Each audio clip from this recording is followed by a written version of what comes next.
Salut Pauline. Salut Mégane. Salut à toi et bienvenue sur Truc de Meuf, le podcast qui parle de santé et sexualité féminine avec bienveillance. Et cette semaine, on parle d'un sujet brûlant, on peut le dire, puisque c'est l'orgasme féminin. Et si atteindre l'orgasme n'a rien d'obligatoire, évidemment, c'est quand même, on va pas se mentir, hyper agréable. Et ça a en plus plein de bienfaits. Et pour en parler justement, on a rencontré Noémie, qui est la fondatrice de l'école d'intimité sacrée. Elle tient aussi le compte Instagram Noémie Holistic Sex. Alors comment se connecter à son corps, à sa sexualité, qu'est-ce que le féminin sacré, comment apprendre à se connaître? Noémie, elle répond à toutes ces questions et à bien d'autres encore. On peut toutes atteindre l'orgasme, se connecter à un ou une partenaire, mais aussi avoir une sexualité épanouie et qui nous ressemble, c'est possible. Avant d'écouter notre épisode, n'hésite pas à t'abonner à notre podcast, à partager à au moins une personne de ton entourage qui pourrait être intéressée par cet épisode. Et bien sûr, n'hésite pas à nous suivre sur Instagram. Il ne nous reste plus qu'à te souhaiter une bonne écoute.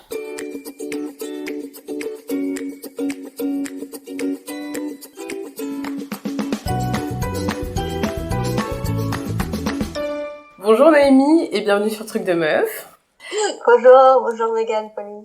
Alors aujourd'hui on va parler de l'orgasme. Est-ce que juste avant de commencer tu pourrais te présenter s'il te plaît? Alors moi je m'appelle Noémie Rodrigo et je suis accompagnante en intimité et sexualité sacrée depuis 3 ans maintenant.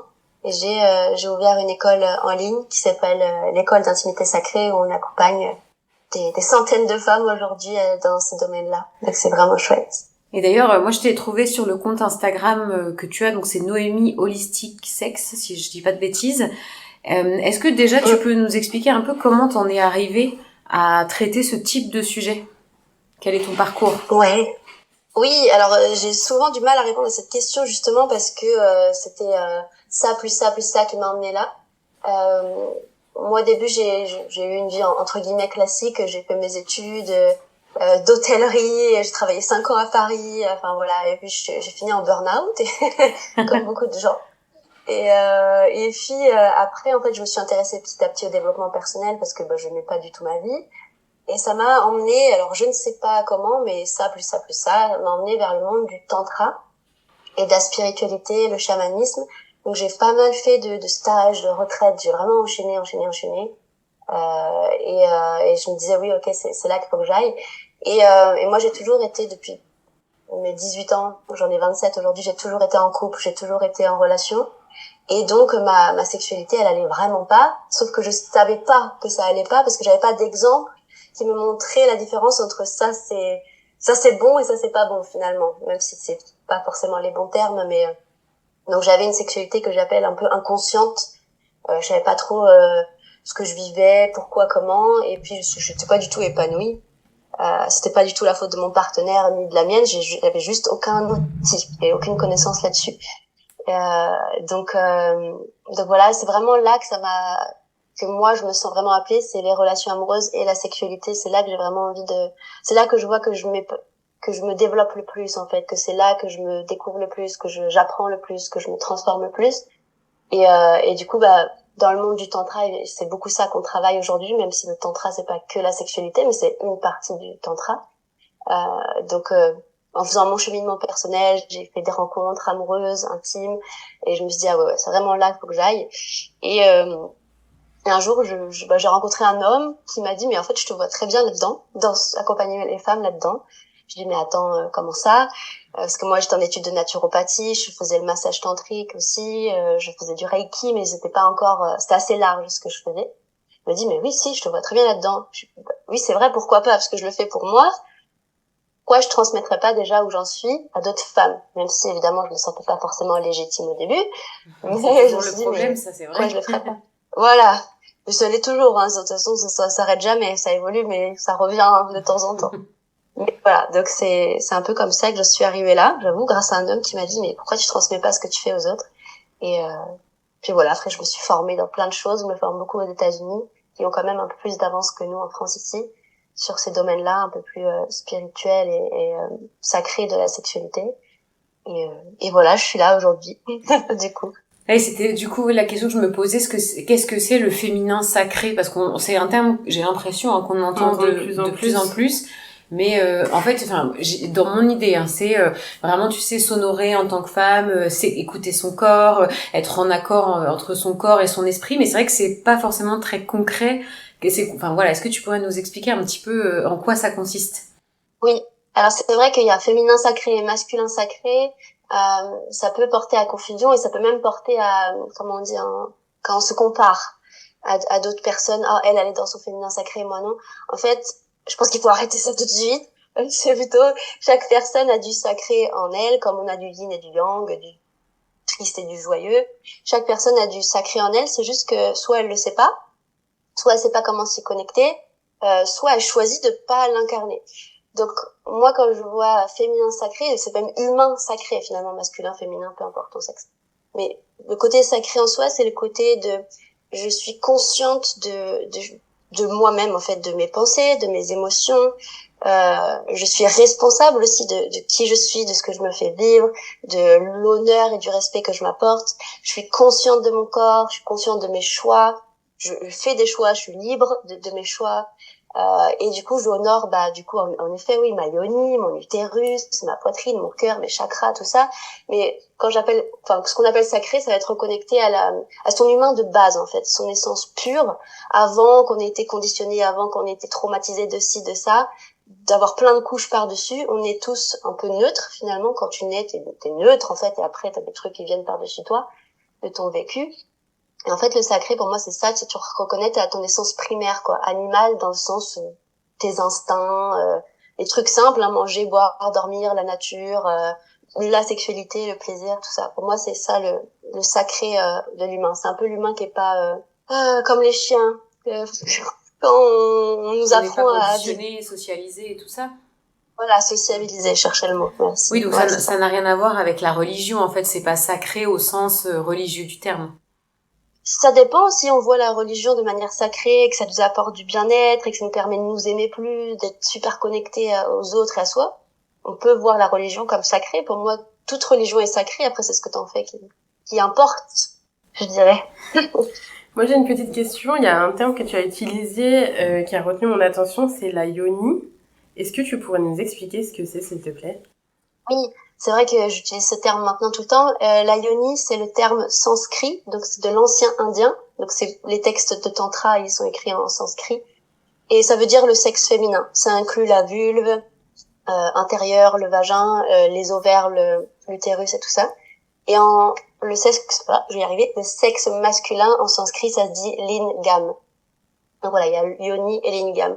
Et je trouve que c'est intéressant d'utiliser ce terme parce que il n'y a pas de joli terme, je dirais, en français pour désigner le sexe féminin. Enfin, après, ça dépend, on peut se les réapproprier. Mais le terme yoni, je trouve que ça fait très sacré, très déité aussi. On dit souvent déesse yoni. C'est ça, tu vois, on prend de la hauteur sur ce que c'est. C'est vraiment la yoni internationale et toutes les femmes en ont une, mais il y a the goddess yoni. Donc je trouve que ça permet aussi de sacraliser cet endroit-là plutôt que d'utiliser le terme vulve, sexe, qui a beaucoup d'énergie différente derrière ces mots-là. D'accord. Oui, c'est bien de préciser effectivement les, les termes.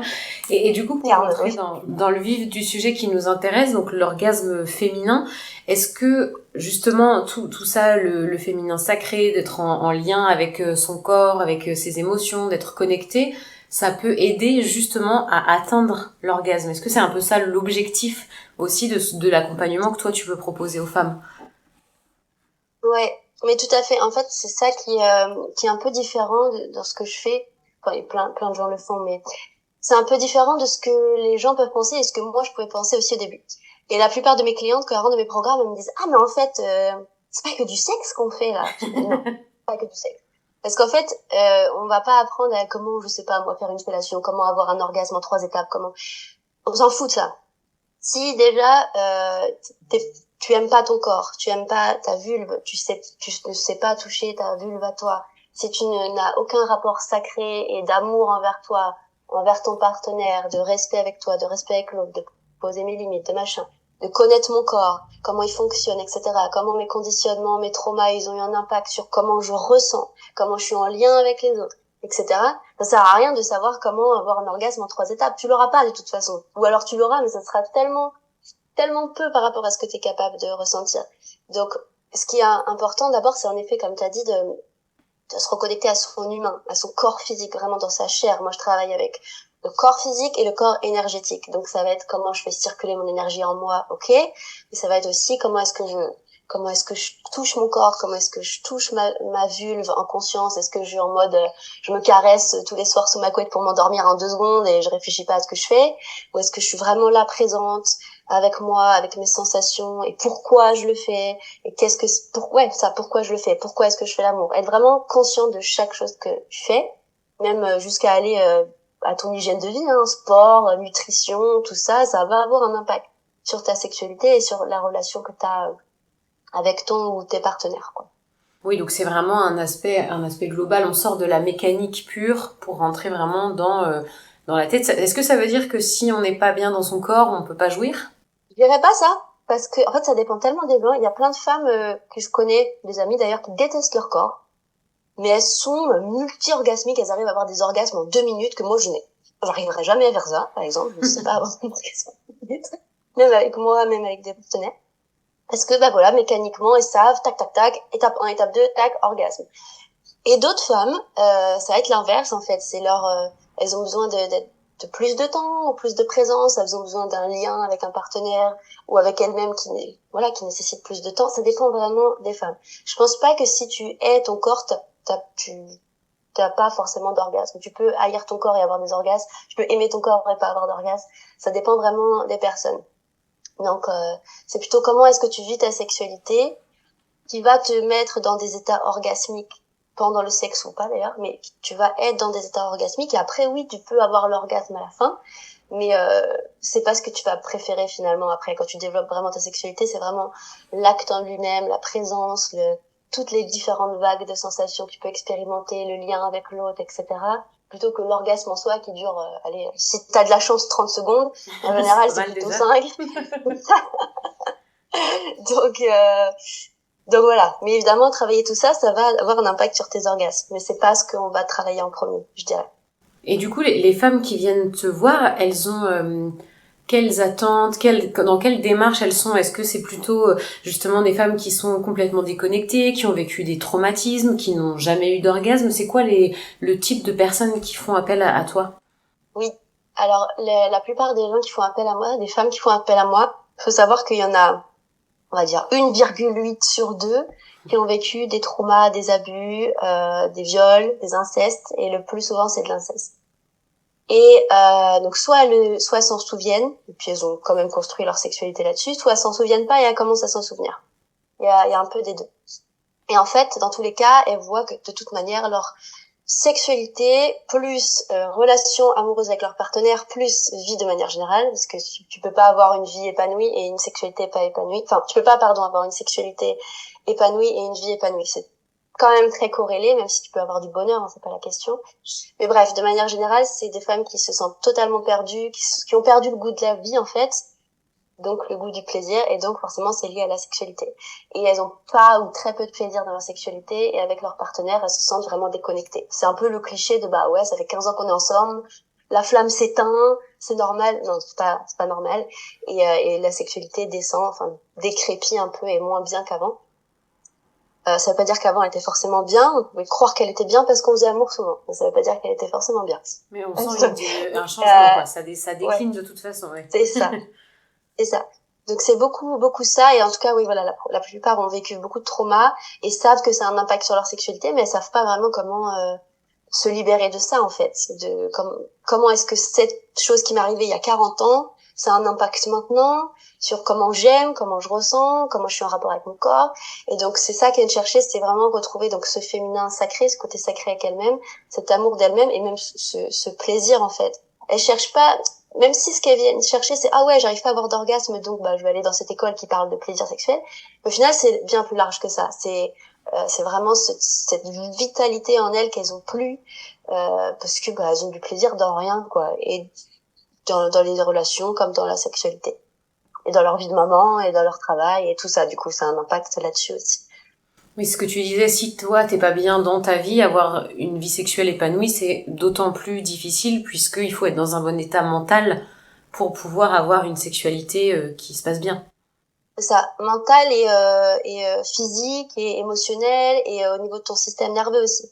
Moi, quand j'étais en burn-out et je travaillais 5 ans à Paris, c'était impossible que j'ai une entre guillemets bonne sexualité. C'est pas possible parce que j'étais stressée H24, fatiguée H24.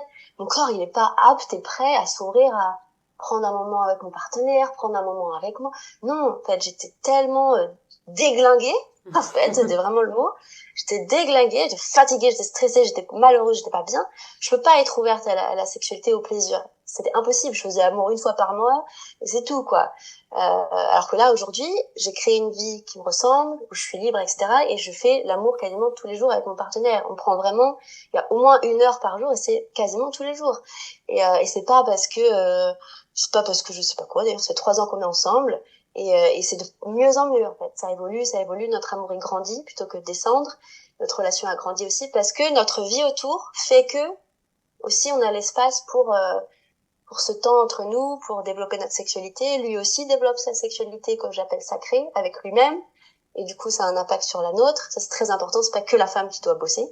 Oui, c'est important de le point dire. très important. C'est ça, les hommes aussi. Et lui aussi, il fait ses trucs, sa sexualité de manière très sacrée. Ce qu'on appelle aussi la rétention séminale, c'est-à-dire ne pas éjaculer forcément quand t'as un orgasme, ce qui fait que les relations peuvent durer beaucoup plus longtemps et que t'es pas un peu sous le joug de purée quand est-ce qu'il va jouir et ça va être fini. Non, t'as un homme qui peut durer des heures, même ne jamais éjaculer. Donc ça, c'est incroyable et c'est très bien. C'est même non négociable maintenant dans ma vie, je dirais. Mais bref, voilà. En tout cas, je sais plus pourquoi ça. Mais bah voilà, je me suis perdue. Mais Oui, ce remets-moi que sur tu la disais, route. c'est qu'effectivement, le fait que tu aies une vie dans laquelle tu te sens bien, ça laisse une place Voilà. à la sexualité. Et d'ailleurs, tu disais que c'est important de travailler chacun de son côté pour nourrir sa sexualité à 2 ou à plus que ça d'ailleurs. Est-ce que ça veut dire que pour pouvoir atteindre l'orgasme avec un partenaire ou une partenaire, il faut aussi se connaître, donc se masturber? Est-ce que c'est un peu un passage obligatoire ou si toi tu connais pas ton corps, en fait, c'est impossible d'avoir une relation avec quelqu'un d'autre qui sera épanouissante? Je dis pas que c'est impossible parce que je pense que chaque femme a vraiment son chemin. Il y a des femmes, ça va être grâce à un homme merveilleux qu'elles ont rencontré, qui va lui montrer, regarde comment ton corps est merveilleux, regarde comment tu peux en prendre soin. Et il y en a d'autres, ça va être, comme moi et comme quand même 80% des femmes, je dirais pas que c'est un passage obligatoire, je dirais que c'est logique, en fait. Parce que tu vas dire OK pour que le sexe d'une autre personne, que ça se trouve, tu connais depuis 2 heures, rentre en toi. Mais par contre, toi-même, en tant que femme, tu vas pas prendre le temps de découvrir ta yoni, ta vulve, ton sexe, la regarder dans un miroir, la toucher, voir comment c'est à l'intérieur, la découvrir, ok, ah, mais toi, tu ressens comme ça, à droite, à gauche, à l'extérieur, à l'intérieur. Un être étranger à toi, ou que tu connais pas forcément depuis longtemps, oui, il a le droit de rentrer son propre corps en toi, mais toi-même, non. Ça, c'est de nombreuses femmes. Elles osent même pas se toucher avec leurs mains, des fois, ou elles regardent pas, elles savent pas, quand je leur demande est-ce que t'as déjà regardé ta vulve dans un miroir, jamais, elles savent même pas à quoi elle ressemble vraiment, quelle couleur, quel machin, ah, j'aime pas ci, j'aime pas ça. Donc, je pense que c'est développer d'abord l'amour de son corps, la connaissance de son corps. T'es pas obligé d'aimer ton corps du jour au lendemain, hein, c'est un gros boulot, hein. T'as le droit de détester aussi, ça fait partie du travail. Tu vas détester des parties de toi, laisse-toi les détester, après, apprends à les aimer si t'as envie. Et après, oui, voilà, partage cette intimité avec quelqu'un d'autre, mais je trouve que partager son corps avec quelqu'un d'autre alors que tu le fais pas avec toi-même, ça me paraît quand même étrange. Ce qui fait que tu as aucune responsabilité de ce qui se passe, que du coup t'es déconnecté de ton corps, d'insexualité, parce que comment est-ce que quelqu'un d'autre il peut te faire te connecter à toi? C'est impossible presque. C'est à partir de toi que ça part en fait le plaisir. Tout ça, c'est pas un homme qui va te faire du plaisir.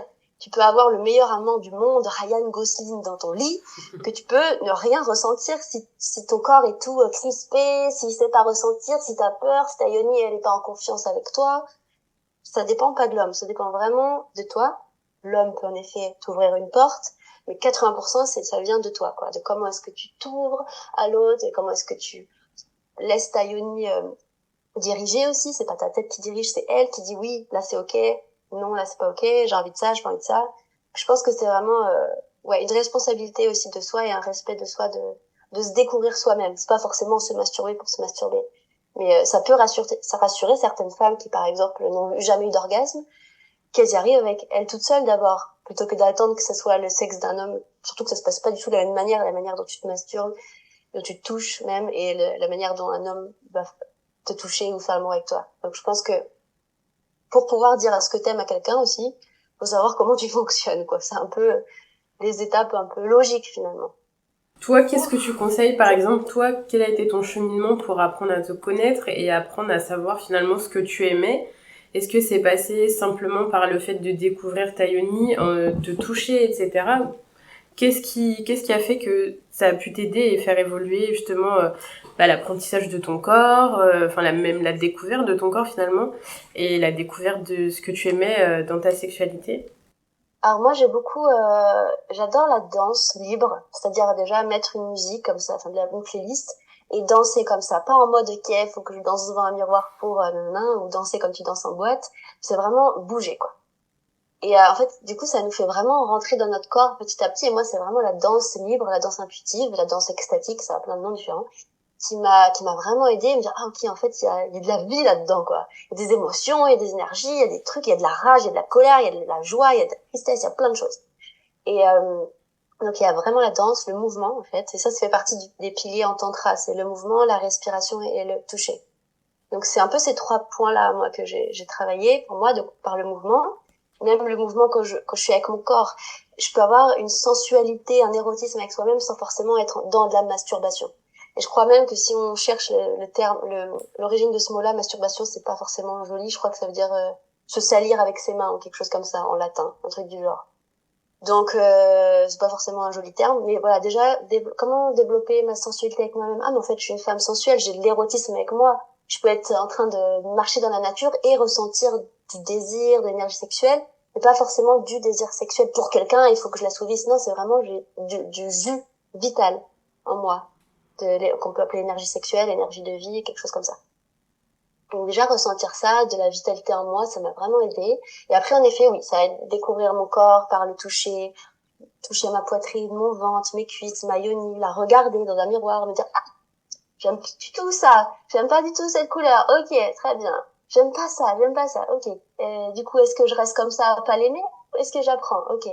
J'essaye d'apprendre à l'aimer, changer mon regard, etc. Donc toucher ma yoni, c'est pas en mode masturbation, c'est en mode par exemple massage, découverte. Je travaille beaucoup avec l'œuf de yoni, je travaille avec des baguettes de yoni, c'est des grandes baguettes en cristal, en verre, qui permettent de masser l'intérieur de ta yoni, parce que la yoni, on a l'impression, enfin le vagin, on a l'impression que c'est juste un canal tout droit, alors que pas du tout en fait. Tu peux entre guillemets mettre tes doigts à droite, à gauche, et tu peux sentir tous les os presque pas de ton plancher pelvien, n'importe quoi, de tes hanches et tout ça. Je vais y arriver. Donc vraiment d'explorer, de voir que c'est profond. Ah, j'ai un col de l'utérus qui bouge, mon utérus il bouge selon où est-ce que je suis dans mon cycle. Si j'ovule, ah bah mon utérus il descend, dis donc, il remonte après. Enfin, voir que vraiment c'est un organe qui est vivant et à lui seul, quoi. Et que mes tissus ils peuvent bouger, que dès que j'ai des émotions, en fait, ça vient stagner dans mes tissus, dans mon vagin, et que ça va avoir un impact sur ma sexualité. Donc c'est moi qui est responsable aussi de libérer cette partie-là. Parce que la plupart de nos traumas, surtout s'ils sont sexuels évidemment, bah, ils vont être logés dans les tissus du vagin, de la yoni, de l'utérus, etc. C'est en partie pour ça qu'on a beaucoup de douleurs. Et donc ça va vraiment tout, limite se gangréner à l'intérieur, vraiment tout être tout stagnant. Et moi, ce qui m'a vraiment libérée, c'est ça. C'est beaucoup de massage, beaucoup de toucher avec moi, beaucoup de respiration dans ma yoni, vraiment respirer comme si c'était elle qui respirait. Pour vraiment leur donner vie, parce que moi j'avais beaucoup de mycoses, toujours de douleurs, j'arrivais pas à avoir des orgasmes, etc. Et en fait c'est vraiment de leur donner vie, comme quand, je sais pas, moi on va chez le kiné ou l'ostéo parce qu'on a le dos coincé, et après quand tu ressors tu vas mieux. C'est exactement la même chose avec la yoni, vraiment, mais avec les tissus. Et du coup elle est beaucoup plus vivante. On dit souvent qu'une yoni ça ressemble à une méduse en fait, vous savez le chapeau de la méduse qui boum boum boum, et ben à l'intérieur c'est un peu pareil. Et alors que la plupart des femmes, elle est toute stagnante, elle est toute serrée comme ça, parce que tous les tissus, tout le plancher pelvien est serré à cause du stress, à cause des traumas, à cause de plein de choses. Et donc, ouais, moi je pense que c'est vraiment le toucher en conscience et de manière sacrée, et de la laisser me parler et tout ça, et plein de choses qui ont fait que. Ce qui veut dire que même si aujourd'hui, par exemple, une personne qui nous écoute n'a pas d'orgasme, elle a des douleurs, ou voilà, elle a jamais eu d'orgasme, parce que bien souvent on se dit, bah je suis pas sûre que j'ai eu un orgasme. A priori, quand on a un orgasme, on le sent. Ça veut dire que c'est possible et c'est accessible à tout le monde en fait, finalement. Oui, oui, oui, vraiment, ça je l'ai beaucoup, hein, mais ce truc-là, puis toutes les femmes, elles doivent l'avoir, de les autres, elles y arrivent et pas moi. Ça, c'est un truc, voilà. T'as le droit d'avoir cette pensée, mais juste dis-toi que c'est juste une pensée, quoi. Parce que, oui, toutes les femmes peuvent l'avoir, à moins d'avoir vraiment un gros truc médical qui explique le pourquoi du comment. Et encore ça, je pense que la plupart, ça peut se régler. Mais oui, bien sûr que tu peux.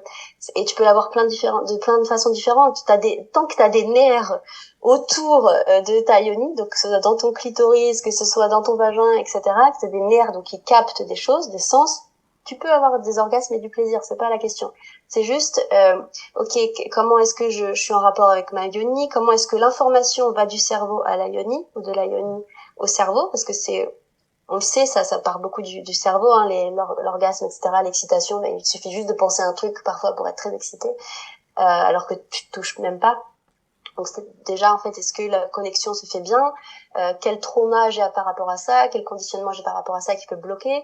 Et puis aussi, si j'ai un partenaire, pardon, hein, mais qui fait n'importe quoi dans ma yoni, je vois pas comment c'est possible, voilà, d'avoir un orgasme. C'est pas possible.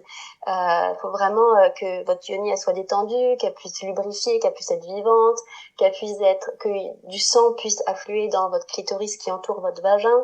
Parce que c'est pas en 5 minutes en fait que la yoni elle se réveille, etc. C'est vraiment, surtout si vous avez jamais eu d'orgasme, c'est vraiment peut-être 20, 30, 45 minutes que votre yoni là elle est bien gonflée, que ce soit par différents liquides, par le sang, par l'attention, etc. Toute l'énergie elle est en bas, et là oui vous pouvez commencer à ressentir des choses. Mais si vous avez un gros passif, si vous avez beaucoup de peur autour de ça, c'est normal de pas réussir à avoir d'orgasme. Donc ce que je conseille vraiment, c'est voilà de vraiment faire des pratiques avec soi, sans en mode pas forcément en mode je me touche pour avoir un orgasme, mais en mode je me touche pour ressentir quelque chose déjà, pour mettre de la vie dans ma yoni, pour l'honorer, pour dire hey, salut, t'es là, on est là, on va essayer d'être copines toutes les deux. Pas forcément, je suis pas juste en contact avec toi que quand il y a quelqu'un qui veut me pénétrer, parce que c'est pas forcément le meilleur rapport que tu peux avoir avec elle. Donc vraiment que ce soit ta meilleure amie, quoi. Et après peut voir ok comment tu vas avoir des orgasmes et tout ça, mais c'est pas forcément la première étape.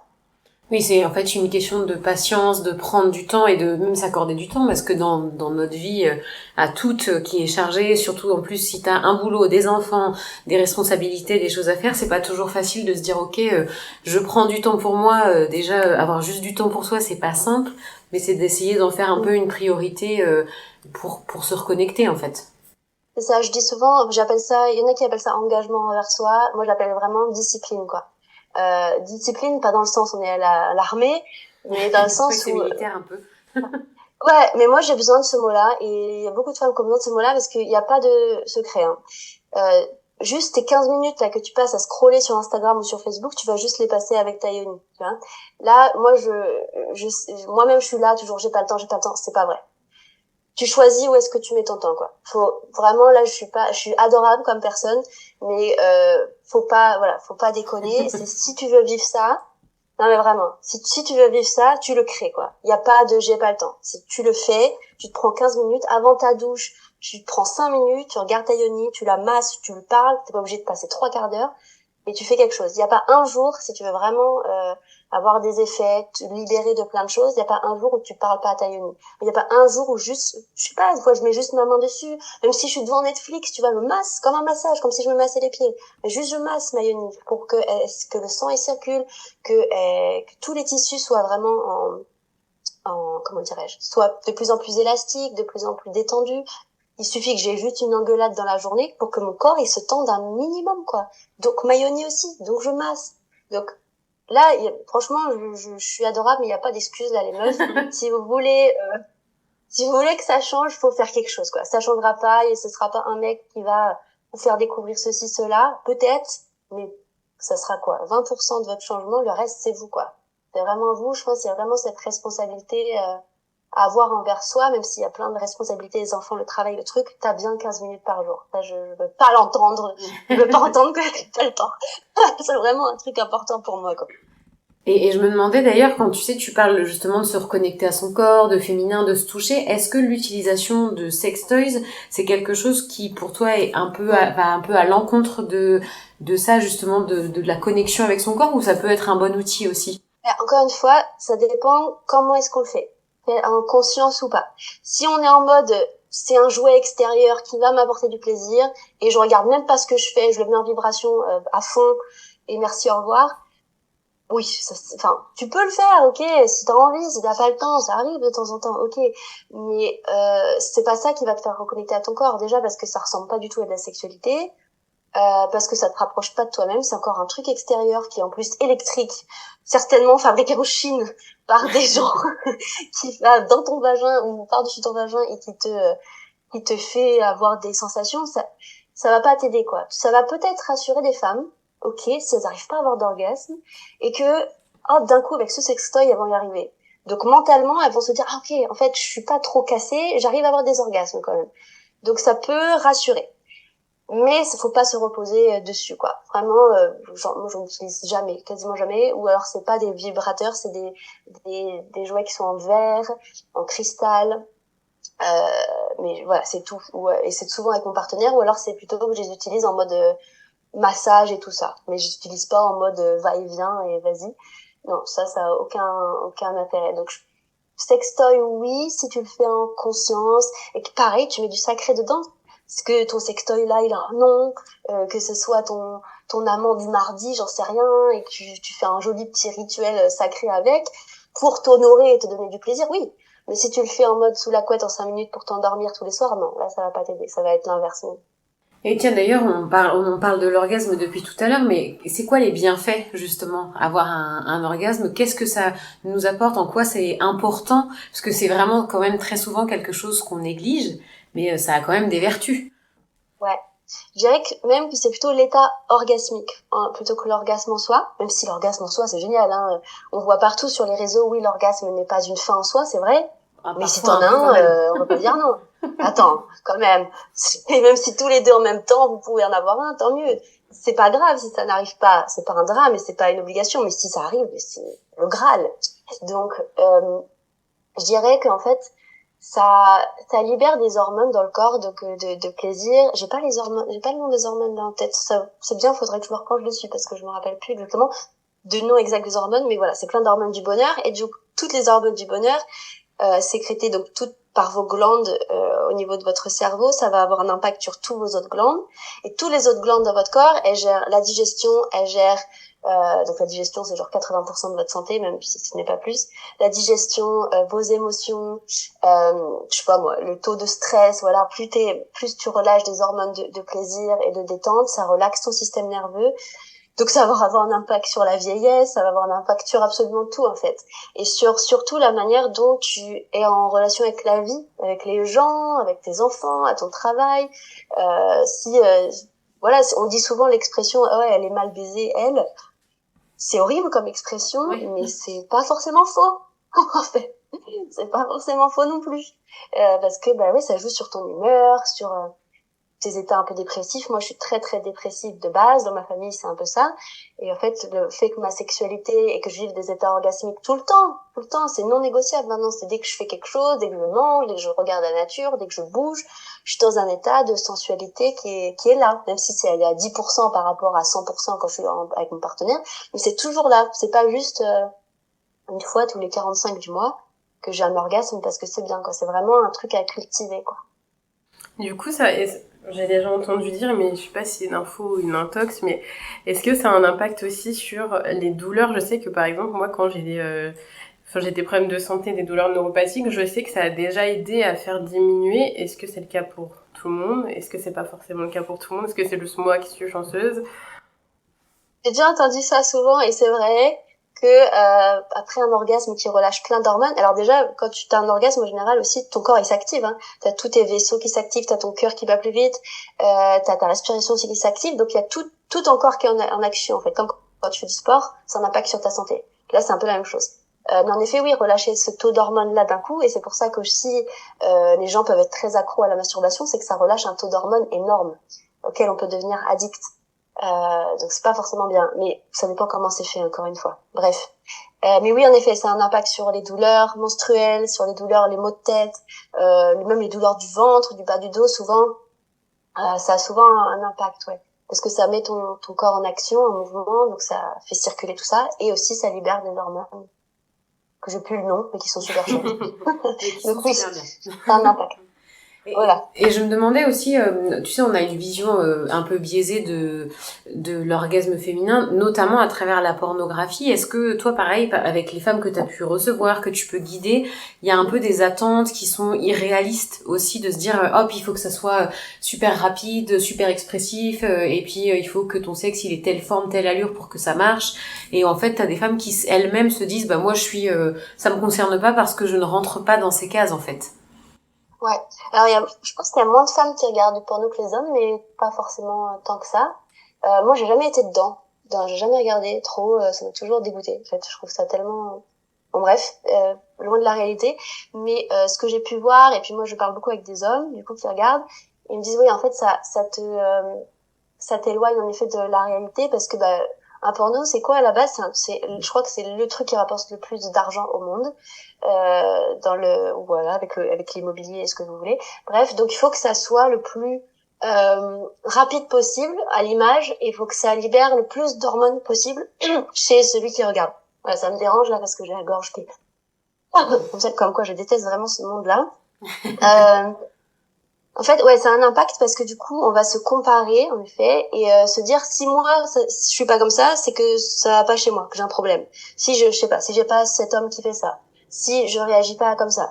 J'ai vu des trucs de porno, les nanas, elles sont pénétrées en 2 secondes, elles ont un orgasme faux en 3 minutes. C'est pas vrai, en fait. Personne au monde a du plaisir comme ça.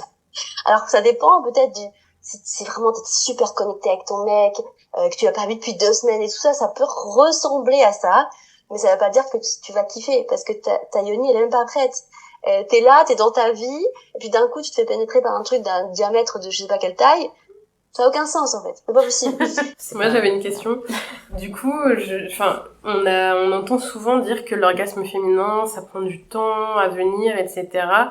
Est-ce que c'est confirmé, par exemple, quand t'es vraiment connecté à ta yoni et que t'es OK avec la relation sexuelle qui est en train d'arriver, etc.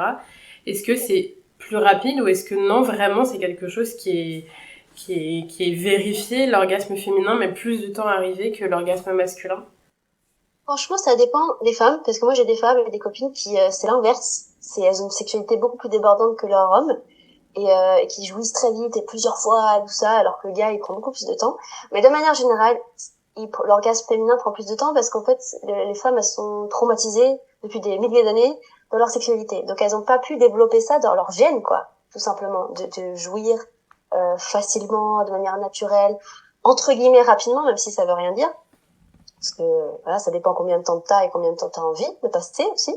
En général, ça n'arrive pas vite. Pourquoi? Parce que on a très envie que ça se finisse, parce qu'on n'a pas une sexualité qui nous convient.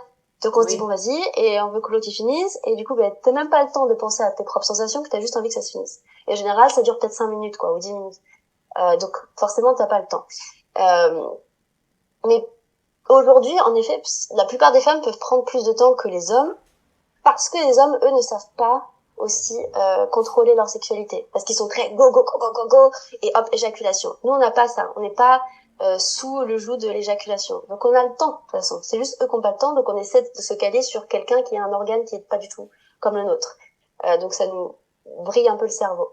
Mais c'est vrai que ça peut prendre plus de temps. Pourquoi? Parce que nous on a besoin de lubrifier, on a besoin de se sentir en sécurité, de se sentir connecté à sa yoni et faire confiance à son partenaire, de se laisser pénétrer en confiance, de sentir la connexion avec l'autre, etc. Et donc oui, ça peut prendre plus de temps. Pourquoi aussi? Parce que si on attend un orgasme par l'intérieur, donc on l'appelle vaginal, même si c'est un peu clitoridien, mais enfin, ça dépend, parce que vous avez des terminaisons nerveuses partout. Mais on va dire que votre clitoris, il entoure votre vagin. Donc il n'est pas en contact direct, comme si vous touchiez l'extérieur de votre clitoris. Alors que l'homme, il est en contact direct, en fait. Le gland, il est en contact direct. Donc forcément, c'est 3 fois plus rapide. Vous, en fait, les vibrations du sexe masculin ou de votre sextoy, peu importe, elles ont besoin d'arriver dans le clito, que lui, il les capte, qu'il se gonfle, et que là, il commence à s'activer en mode, ah ouais, ok, il y a du plaisir là, et je commence à m'activer. Alors que l'homme, il a déjà fini. Vous voyez un peu la différence? Donc, en effet, ça peut prendre plus de temps, mais c'est normal parce que on n'est pas du tout foutu pareil. C'est normal parce que on est totalement déconnecté. Donc, plus on est déconnecté, ben, moins l'information va au cerveau. Que là, c'est le moment de jouir, tout ça. Mais après, ça se contrôle. Vous pouvez totalement contrôler vos orgasmes. Là, j'arrive à l'orgasme, non, je veux pas. Ou là, j'ai envie d'en avoir un, donc on peut le déclencher aussi. Avec l'intention, avec l'énergie, tout ça. Mais ça prend des années, hein. Franchement, si vous êtes déconnecté et tout, non, mais voilà, faut pas se leurrer. Je tiens à le dire parce qu'il y en a plein qui se disent, OK, je fais 3 méditations, ça va guérir en 2 secondes. Non, non. Moi, ça fait 5 ans que j'y suis. Là, ça fait peut-être 2 ans que j'ai une sexualité qui est vraiment géniale, quoi. Mais ça prend vraiment du temps. Et c'est normal, il y a rien de bizarre à ça. Et d'ailleurs, voilà. est-ce qu'il y a des positions qui peuvent aider, justement, alors qu'on soit seul ou avec son partenaire, à atteindre cet orgasme, notamment parce que tu disais effectivement que le clitoris, il doit être stimulé, se gonfler, etc. Alors, si on est seul, je dirais que le plus important, c'est que vous soyez le plus détendu possible. Que ce soit la position la plus détendue possible, que tout votre bassin, là, et votre bas-ventre, il soit le plus détendu. Peu importe dans quel sens vous êtes, faut que juste ça soit détendu pour que tout votre bassin, votre plancher pelvien et vos muscles, ils soient tout détendus pour que le sang il puisse affluer, pour que l'énergie puisse circuler. Si on est toutes contractées, bof. Donc peu importe. Et après, ça va être plutôt avec un partenaire. Ça dépend aussi de où est-ce que vous en êtes dans votre cycle. Parce que moi, il y a des positions que je peux pas faire selon où est-ce que j'en suis dans mon cycle. Par exemple, on connaît tous la levrette.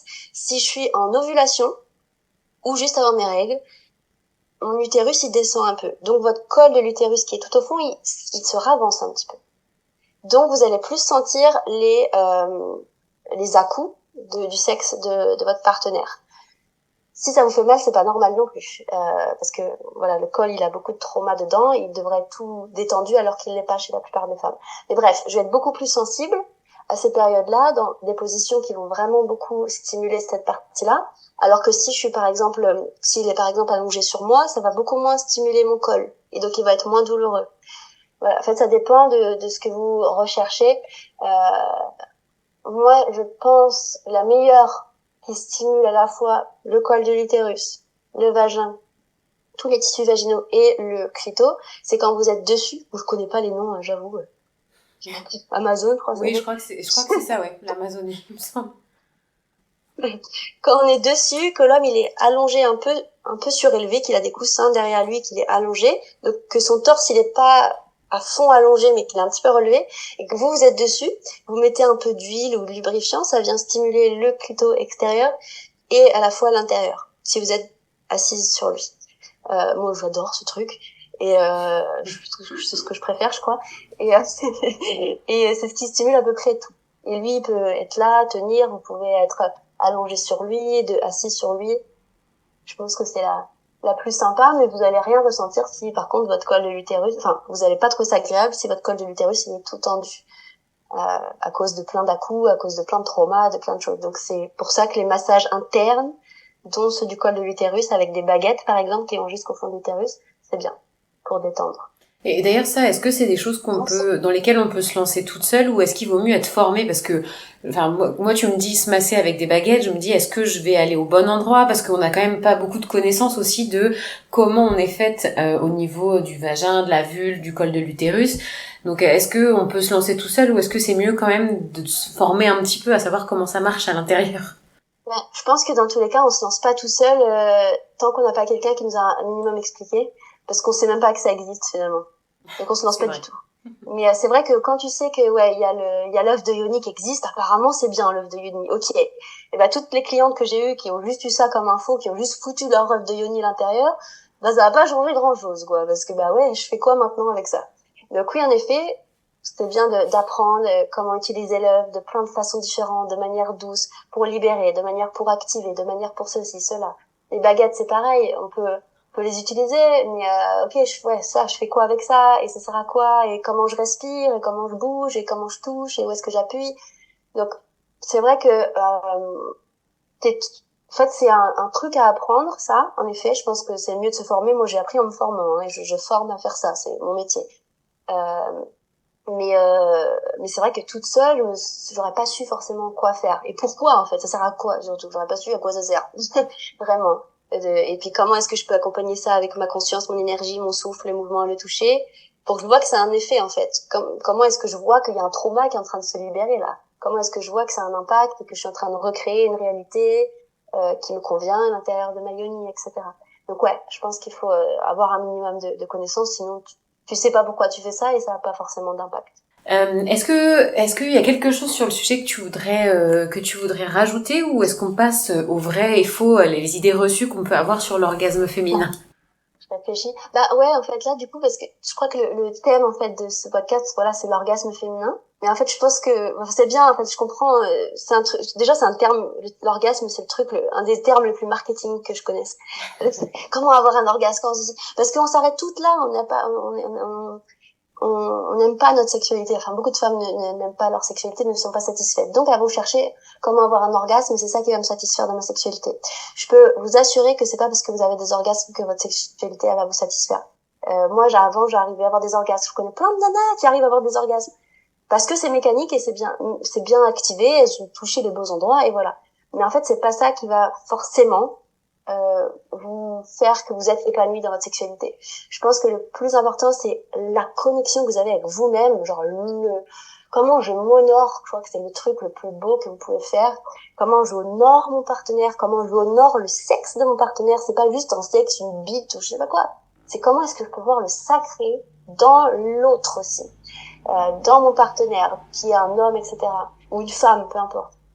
Comment est-ce que je peux ressentir de plus en plus à l'intérieur de moi, donc quand je fais l'amour, mais pas juste viser l'orgasme, même si c'est une des étapes sur le chemin, mais comment est-ce que je peux sentir mon cœur, qui lui aussi a du plaisir, comment est-ce que je peux sentir tout mon corps qui est en extase, en beauté, en amour de l'acte en lui-même, plutôt que juste viser l'orgasme, même si, comme on l'a dit tout à l'heure, s'il y a un orgasme à la fin, c'est toujours on va pas dire non. Ça fait voilà. toujours plaisir. Mais je pense que c'est, ouais. Voilà, je pense que c'est vraiment l'état orgasmique, en fait, je l'ai dit plusieurs fois, de ton corps en général qui est important, je trouve. Oui, ce que tu disais, c'est que ça s'applique pas que à l'acte sexuel en lui-même, mais t'es dans la nature, tu danses, tu fais d'autres choses et t'es toujours dans un espèce d'état de conscience de ton corps, de ce qui t'entoure et de comment tu te sens, quoi. Sinon, je trouve que ça sert pas à grand chose d'être en vie. Dans le sens où c'est pas drôle, quoi. Je veux dire, ça a rien, c'est pas cool si t'as pas ça, je trouve. Bon, alors on va passer aux clichés qu'il peut y avoir autour de l'orgasme féminin. Alors, la première, c'est: existe-t-il un orgasme vaginal et clitoridien, ou est-ce que c'est que clitoridien ou que vaginal? Ah, j'adore. En fait, c'est plus complexe que ce qu'on pense. En fait, oui. Alors, si on parle mécaniquement parlant, on appellera ça toujours clitoridien, mais ça va être clitoridien par stimulation externe ou par stimulation interne. Mais le clitoris qui est très grand, il entoure le vagin. Après, et ça c'est les étapes les plus chouettes et suivantes, c'est que ça s'arrête pas là. C'est-à-dire que votre vagin, il peut ressentir du plaisir. Votre col de l'utérus, il peut ressentir du plaisir. Votre utérus, dès qu'il y a des terminaisons nerveuses quelque part, il peut ressentir. C'est-à-dire donc tout votre corps, votre poitrine, vous pouvez avoir un orgasme de la poitrine, vous pouvez avoir un orgasme du cœur, vous pouvez avoir un orgasme de tout, des cheveux, de tout en fait, des dents, j'en sais rien. Tout ce que vous voulez. Mais voilà, c'est mécaniquement parlant, si on veut aller, est-ce que c'est vaginal ou c'est plutôt voilà, par où t'as stimulé le clito, quoi. Donc la deuxième idée reçue qu'on a, c'est que on aurait dans notre vie un nombre limité d'orgasmes. Et une fois qu'on est arrivé au bout, bah ça marche plus. Il y a vraiment quelqu'un qui croit à ça? Bah, figure-toi que oui, je l'ai lu à plusieurs endroits. T'as des personnes qui se disent, voilà, au bout d'un moment, bah le corps fonctionne plus. En fait, soit parce que on prend en âge, soit que bah voilà, la machine elle se casse entre guillemets, quoi. Ah, alors c'est peut-être pas le nombre d'orgasmes, mais c'est peut-être en effet, si vous avez peut-être des maladies qui se développent avec la vieillesse et tout ça, peut-être que ça vient avoir un impact sur vos terminaisons nerveuses et du coup la connexion qui se fait entre le cerveau et quelque part dans votre clitoris ou dans votre vagin, qui peut avoir un impact, mais ça n'a rien à voir avec un nombre voilà, du truc, ça peut être une maladie qui provoque, mais je pense pas, c'est impossible, quoi. C'est impossible. Donc on n'a pas une banque d'orgasmes qui diminue au fur et à mesure qu'on en retire. Oh, le bordel. Est-ce que les femmes jouissent forcément grâce à la pénétration? J'aimerais bien. Forcément non, évidemment, mais elles peuvent, toutes. Forcément non. Et le plus simple, c'est à l'extérieur, parce que le clitoris, ben voilà, comme on le disait tout à l'heure, le gland est là, donc les nerfs, ils sont directement là, alors que l'intérieur, c'est pas forcément la même chose. Mais tout le monde peut. Mais je pense que le plus facile, si on cherche le terme facile, c'est plutôt à l'extérieur. Et la dernière idée reçue qu'on a pu trouver sur l'orgasme féminin, c'est que toutes les femmes peuvent être femmes fontaines. Mais je pense que oui. Je pense vraiment que oui. J'ai pas eu la preuve sous les yeux qui fait que oui, mais je pense vraiment que oui. Après, à des degrés différents, parce que c'est comme, je sais pas, moi, toi t'as un rire aigu et toi t'as un rire grave. Toi tu vas être femme fontaine qui à chaque fois, et il y en a d'autres ça va être un petit peu de temps en temps. Juste avec la position des comment est ton vagin, ton utérus, ta vessie, tout le monde on est vraiment fait différemment, même si on a tous un utérus, un vagin, un machin. En fait, la position de l'utérus sur la vessie, sur ceci, sur cela, ça va jouer. Et puis même du coup comment t'es confort avec ça ou pas. Mais je pense que oui, toutes peuvent, à des degrés différents, mais ouais. D'ailleurs, ça fera l'objet d'un autre épisode, je pense, parce que c'est une autre thématique encore, l'éjaculation féminine. Ok, merci. Du coup, on en sait quand même beaucoup plus sur l'orgasme féminin, la connexion à son corps, parce que c'est vrai que moi, j'attendais un petit peu des réponses très techniques, très précises, comme tu disais. En fait, c'est un peu marketing de comment on atteint l'orgasme, et finalement, tu nous as offert beaucoup plus que ça. En fait, comment se connecter à soi-même, être bien avec son corps, se toucher, se connaître. Donc, je pense que ça devrait aider beaucoup de personnes à justement à se sentir bien avec elles-mêmes et à justement être connectées à leur sexualité. Oui, c'est ça, et pas juste dans leur sexualité, du coup, se sentir bien elles-mêmes déjà avant de penser à leur sexualité. Ouais, c'était très, très, très riche et intéressant. Et est-ce que Noémie, pour terminer, t'aurais peut-être un livre, un film, un compte Instagram ou un contenu quelconque que tu pourrais recommander à nos auditrices et nos auditeurs qui auraient d'autres questions, qui aimeraient en savoir plus sur l'orgasme féminin? Le tien déjà, du coup. Bon, ça, on le mettra en lien, évidemment. Sur l'orgasme en soi, c'est pas chez moi que ça va être. Il y a plein d'autres nanas qui parlent de l'orgasme, voilà, faites comme ci, comme ça, et qui sont très bien aussi, hein. Il y a des techniques, A plus B plus C, ça peut donner ça, en effet. C'est vrai, mais c'est pas mon approche à moi. Dans mon approche, ce qui me parle bien, alors je sais pas si c'est traduit en français, mais il y a Emily Nagoski. Oui, je pense que son livre, il est traduit en français. Emily Nagoski, et donc son livre en français, ça doit être Venez comme vous êtes. En anglais, c'est Come as you are. Venez comme vous êtes, genre jouissez comme vous êtes. Et donc Emily Nagoski, qui est une sexologue en Amérique, je crois, qui est un super bouquin. Je réfléchis en... Après, en français, il y a pas mal de livres au niveau du tantra, parce qu'au niveau du tantra qui parle de la sexualité, il y a donc il y a Osho, mais c'est pas forcément le meilleur, mais il dit des trucs intéressants. Bon, pas mal de livres au niveau du tantra, voilà, du Tao aussi qui parle de la sexualité, de la yoni, tout ça, quel rapport sacré avec le corps en fait, avec la yoni, avec la sexualité. Ça va être plus ça que vous allez trouver, c'est plus ça que moi je fais. Et après, voilà, ça va être des trucs genre comment se connecter plus à son corps. Ça va être par la méditation, ça peut être par le yoga, ça peut être par voilà la danse intuitive, le toucher, voilà des choses comme ça. Super. Est-ce que tu aurais un mot de la fin pour conclure, pour terminer? Une petite note positive pour finir? Une note positive. Ouais, mais que vous avez toutes, que vous avez vraiment tout un potentiel de plaisir qui est immense. Alors vraiment vraiment immense. Même en dehors de la sexualité, comme on disait, que ce soit en méditation, que ce soit dans la danse ou donc dans la sexualité, c'est incroyable. Avec vous-même ou avec un partenaire, ça c'est une des plus belles choses sur Terre, je trouve, qu'on peut expérimenter en tant qu'être humain. Et voilà, que juste savoir que vous avez rien qui cloche chez vous. Au contraire, que c'est ce que je dis souvent à mes clientes, que votre corps il fonctionne très bien, parce que si, je sais pas, vous avez du vaginisme par exemple, c'est le truc qui revient souvent, vaginisme ou mycose, c'est que votre corps vous dit quelque chose. Il y a toujours un message. Votre corps il va jamais contre vous, ça c'est faux. Toujours pour vous. C'est juste qu'on sait pas trop comment décrypter.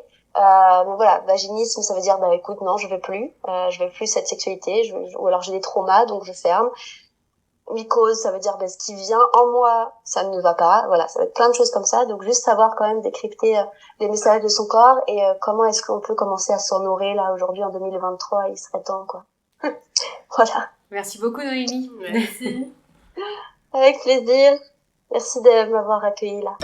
On espère que cet épisode t'aura intéressé et t'aura plu. N'oublie surtout pas que la clé d'une sexualité épanouie, c'est la pleine conscience et d'écouter surtout tes besoins. Si t'as d'autres questions sur le sujet, n'hésite pas à nous les poser et on se fera une joie de répondre. On se retrouve quant à nous sur Instagram, notre compte sera en barre d'infos. N'hésite pas à t'abonner et également à t'abonner à notre podcast. Tu peux aussi nous laisser une note sur la plateforme sur laquelle tu nous écoutes. Partage également cet épisode avec au moins une personne, ça nous aidera. Et quant à nous, on se retrouve vendredi prochain pour un nouvel épisode. Et on va parler la semaine prochaine du lipodème. Ciao les meufs!